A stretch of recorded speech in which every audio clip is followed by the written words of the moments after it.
got this AC in the rear aft cabin that we're going to replace. We've got to figure out where is it and how's it all hooked up, what does it do. So sitting at the panel, I have an air conditioned aft switch, which I have off, and I think that's my only power source here. So we've got our power off. So now let's go see if we can find the unit. All right, so we're in the aft cabin, and we're at the build section at the rear of the engine. And over here we have a seacock with a valve on it coming into a sea strainer filter in here, coming up to a pump. So we're drawing water in through the filter, cleaning it, running it into the pump, and then pushing it back this direction. So this is going to be our pump for our water for the cooling.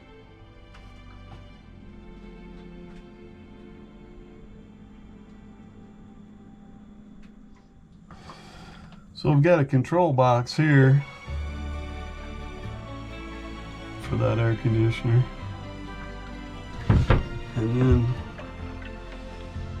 looking up here, we've got the AC unit. So it's a tight fit. You can see the drain coming off of it, and you can see where the pan's rusted. There's one more access cover we're going to have to get to and see if we have better access. You can see some duct work going back up that way. So we have 2 outlets for this unit, so 2 ducts.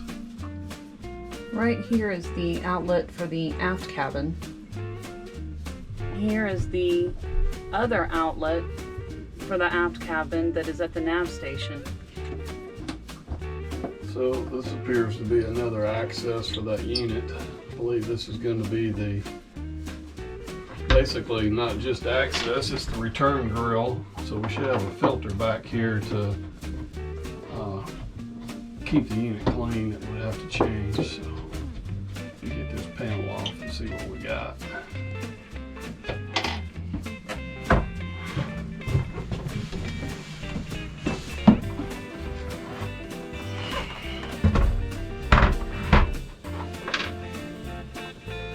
There it is.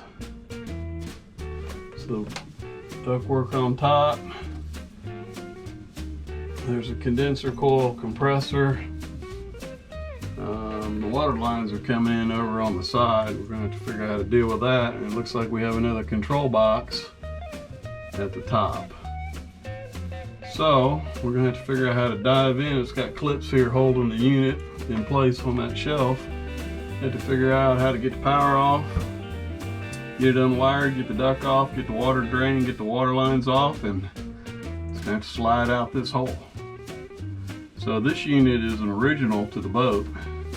It's a 1994 model. Still works, but the drain pan's in pretty sad shape, so I think it's time for a new one.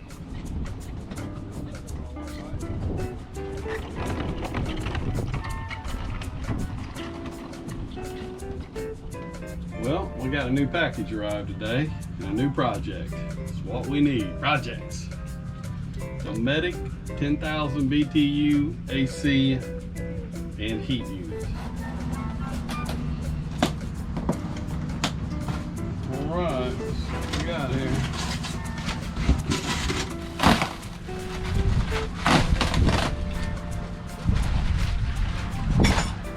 There she is. This should replace our current 9,000 BTU unit and give us a little extra oomph. This is the thermostat control. The new unit came with a new control, so we'll have to look at replacing that. And it's on the side of this little cabinet.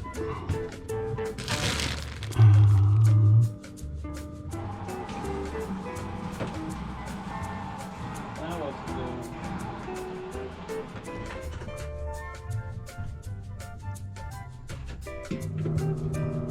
We've got some pretty tight clearance between the top of the compressor and the manual bilge pump. So we're going to have to make sure that this new unit is not taller than this one. looking fit, because I sure would hate to have to move that manual bilge pump just to get some air in. This ductwork's got plenty of duct tape on it. We're going to have to see what's underneath all that, how the connection's made. Don't look at us, you got a light in our eyes. So there's the old one. You see here where the pan's just shot. You look at the chunks of the pan here. And this is pretty rusted. Too bad, because the old unit still works. This is a heat pump. Still works, got the old refrigerant in it. I'll sell it, make me an offer. Had to pipe our water lines around because they came out of what was going to be the back, out this port side of the boat.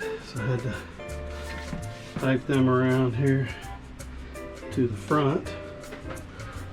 I've got my water flow direction on so I can connect the rubber hoses to the front, or otherwise I was going to have to extend the rubber hoses. So I just wanted to extend it in copper while I had it. Here, worked out a little nicer. We're ready to go back in. Oh, well, here we are trying to shove this big piece of machinery in this little hole. And it's not the lightest piece of equipment. It's not terrible, but it's not that light either.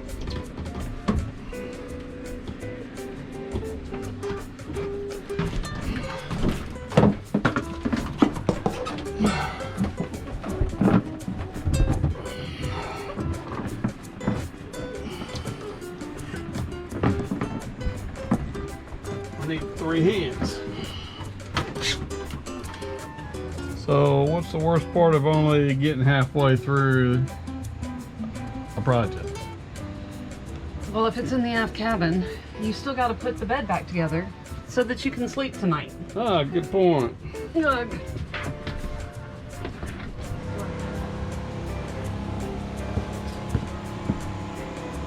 All right, I guess we'll have to wait for another day. Maybe be more motivated tomorrow to finish. So our thermostat control is mounted on this cupboard, and the wire comes off the back. It's kind of like a telephone jack, and runs down behind this board, and we have a trough for wiring through here, and it actually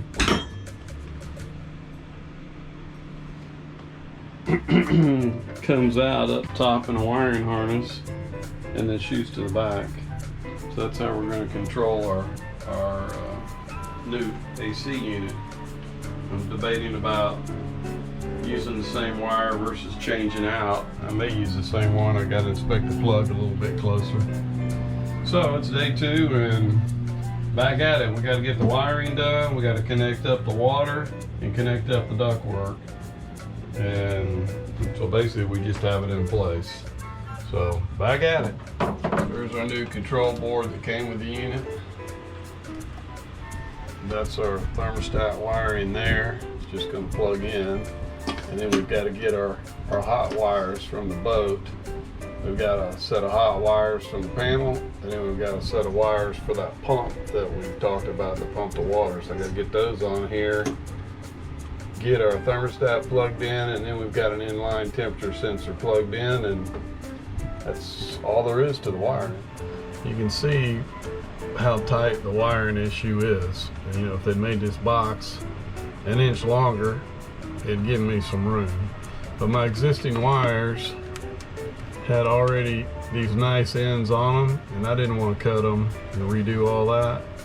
So I've got a little bit of a mess hanging out here. But in order to pull your Omex covering all the way up into here, you know, you've got an inch to work with your fitting. It's just, and lines had to come in and split. So like this is a power and this is a power. So you had to bring them in and split them. So they'd have to be 2 different lanes, just way too tight. These are your grounds over here. 2 pumps, a line, and 2 grounds I had to get in. And then these are my cables for my air sensor and for my thermostat. So I've got it all in there. You had to take everything loose and put it back together in order so you get things in and under, but it's done. So moving on. It's a tight fit to say the least, but it's here. We've got our control box mounted. I still got to tidy up my wires a little bit, but we've got it strapped down where we can't move. We've got our hoses hooked up for our water. Only thing we're lacking now is just connecting the ductwork here at the top. And I'm gonna go ahead and crank it up and get it going. Make sure we don't have any issues before I go fooling with all that ductwork. In case I gotta yank it out or something, I'm gonna have to tear the ductwork off. So we're getting there. Won't be long, honey. We'll have cold air. Nice.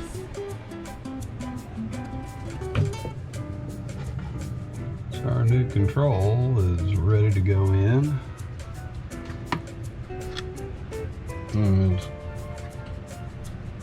It's just got 3M tape on it. We'll just stick it to the cabinet and plug it in. That's that. Okay, we're in pretty good shape there. Alright, let's see what we can do about turning some power on.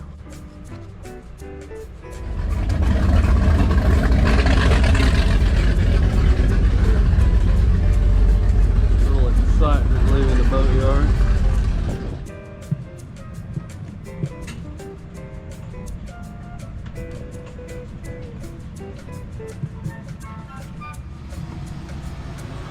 What's happening?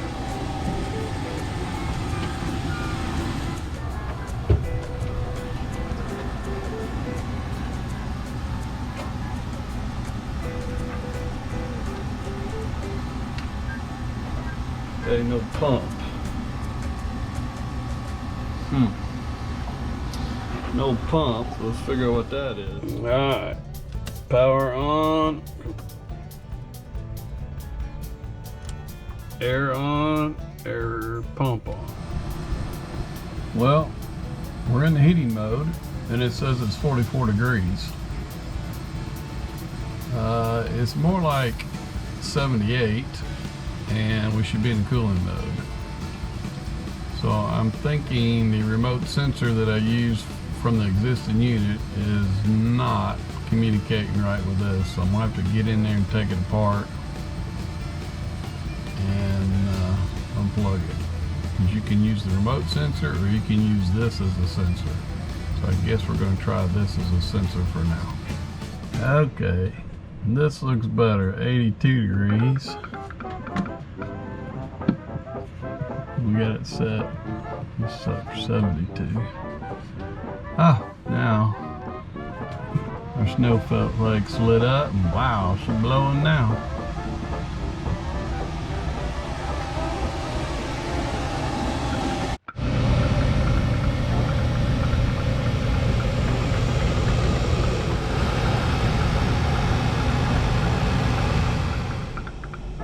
All back together again.